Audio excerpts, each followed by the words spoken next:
It's March 6th. The Israelites are nearing the end of the wandering in the wilderness, and the time to enter the promised land of Canaan is approaching. Taking the land will require a well-trained army. What limited battle experience they have has come from defending themselves against hostile kings that have misread their intentions and attacked. Each time the Israelites have emerged victorious. In today's reading, we're given a glimpse into the attempt of one such king, Balak, the leader of the Moabites, to conspire against them. To the reader unfamiliar with the book of Numbers, these two chapters involving a talking donkey sound like the stuff of fairy tales.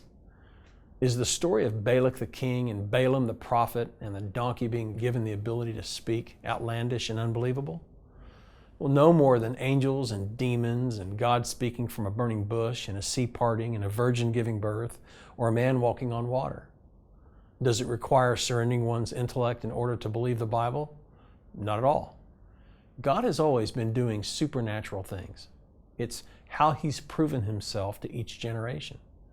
The God who created heaven and earth by speaking a word, who can create out of nothing with a mere thought, is unlimited in His ability. He can do anything He pleases. Nothing is too difficult for Him. The key message in today's reading is the degree that God will go in order to protect His agenda.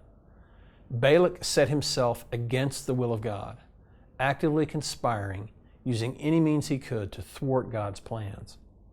Rather than foolishly pursue the destruction of Israel, Balak should have listened to the prophet.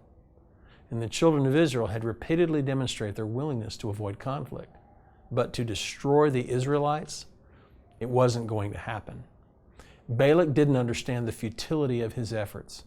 He might as well have tried to move a mountain or knock the earth off its axis.